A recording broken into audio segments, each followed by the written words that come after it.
Ayo. Bareedu qaama dhiqadha. Wajjin dhiqannu.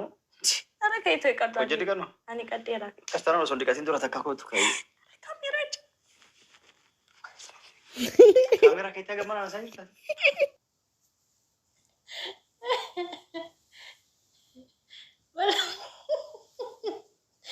Akka video namaan fidu beektani video namaan fide irraa hojjechuun jaalladhu garuu kana atuun kolfame mana harcaase wallaala.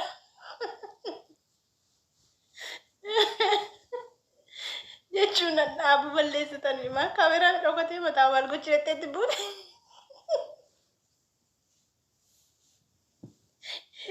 Jechuun silaa ta'e ni ilaalladeeni.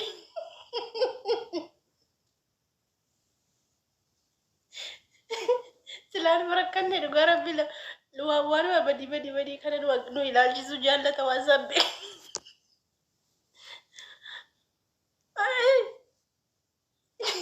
Ayyo wallahi na jette baranao qabate oole. Angan jedhu dhugaa jechuun kaameraatti buballeessite taa'u.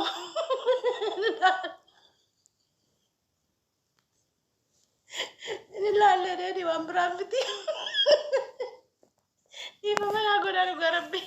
Maaliif maaliin harcaase wallahi tuqulfi. Video kana guutummaa isa dhaggeeffadhee ilaalee dhufee itti fufanse iseen murtee jammararra goote ani garuu jechuu itti fufadhe jammadu achi asin harkisaa achin harkisaa homaan jiru itti dhiisee baafadhe dhugaa rabbi kolfee miti wallahi hin banda'in maaliin harcaase otoo kolfee jechuudha. Dhaqeen mucaariyaa tokko hojjedii isheen isirraa hojjetti attamitti hojjenna wantichi akkana ta'e hin jedhee.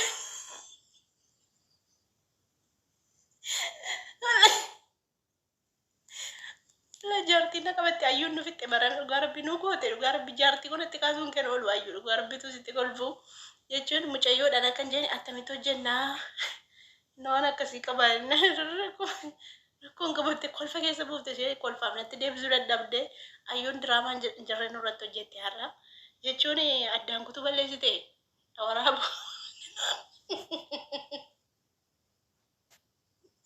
Yaa rabbi kiyya miidiyaa kanatti nu fiddee nu salphifte. Jechuun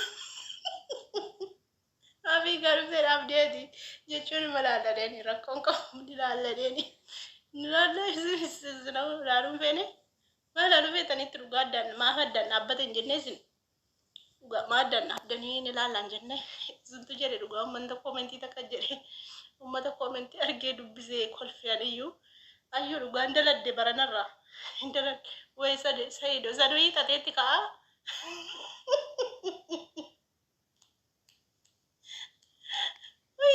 Ayyo waan maqaanyiiti dhugaa rabbi maal goona reejoo jaaladhe irraa dubbachaa jiru dhugaa ayyuu hojii ayyuuti dhugaa rabbi natti murteessina indiraati mucayyoon kun jechuudha. Beeka akkana goote malee ittiin himtu kaameeraa dhoosite gudii goote saayidoo gudii taate dhugaa rabbi ayyuun kun gudii masi goote argite yaa rabbi kiyyaa isa ulfan ta'a jette immoo ulfaa rabbisii kennee jennaani ulfaa idda'ii garuu sumayyaa ati ulfoofte deessee ijoollee waliin ilaallattu jechuudha. Ijoollee sumayyaa ijoollee kee abbabbaan fuula qaba waan ta'eef kanaaf ijoollee yoo deesse iyyuu jechuudha. Sayidoodha kunis dhala isaati sunis dhala isaati ijuma tokkoon ilaalaa jechuudha. Kanaaf iyyuu da'ii jechuun kaameraa saqqalattee da'uun kee ooloti. Badiin wajjeesse dhugaa rabbii sayida.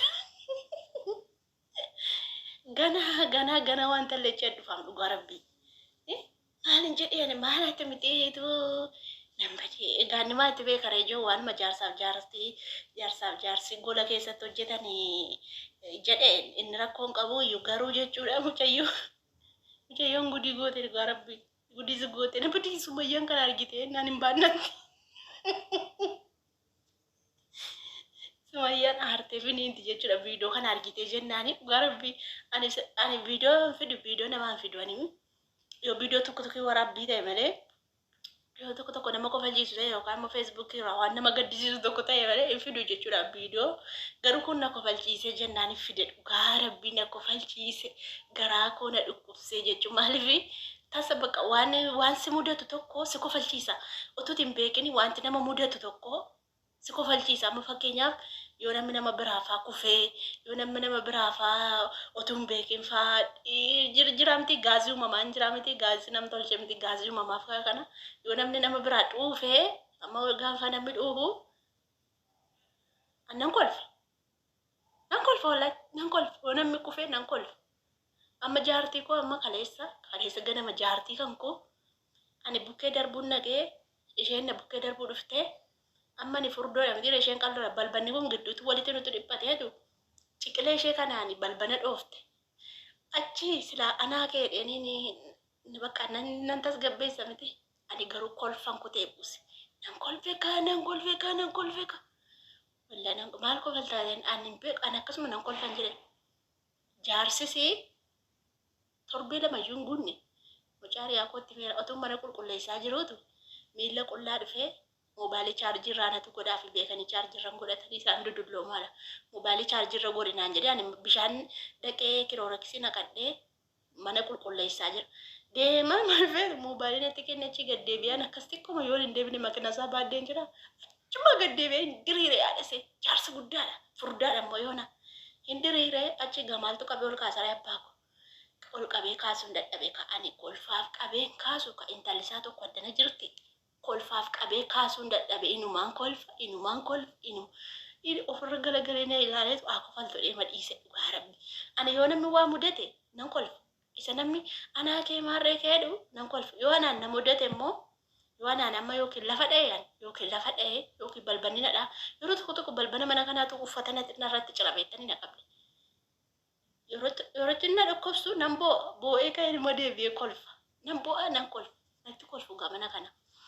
Malee ayyuuni wanti isheen ammoo jette wallaahi nama kofalchiisaa miti ayyuu dhugaa rabbi fataanu goote fataa ta'e galatoomissiin jedha ulfaadhuu dhugaa rabbi fataana galgala dabbaramee taa'utti jiru dabbaramee biyya dawwalee silkii silaa daayirektiin dawwala maatii dudubbisee maal jedhee dabbarameen taa'uttira ajandaan hin jiru tiktook irras ajandaa qabbanaa'ee jira saniin booddee ana dabbaramee taa'aa jiru ayyuun bidoo gadhiiste dhadhinatti manii jennaani. Gaggabanna ku jammaruma gaban banu kiliman gaggabe dhugaa rabbiin isinii jedha ayyuu fataanu goote da'iinsiin jedha isee kana isa barbaaddatu isee silleen jiraachifata saayidoon hin dadhabu garuu kan inni hoteela qabatee taa'ee jiru si jibbee miti ati saayidoon na jibbee minaamin jechaa jirta saayidoon si jibbee miti sumayyaan dingata tole naafa jettu ayyuurraa fagaatee jira ayyuu bira taa'uu dhiisee hoteela qabatee jira. Akkasii hundaafuu ani fataa jedhee dhugaa rabbi galgalaan qorra baafadhe kolfee warri akka kofaltan koomentii jalatti libbi qirsii kenna.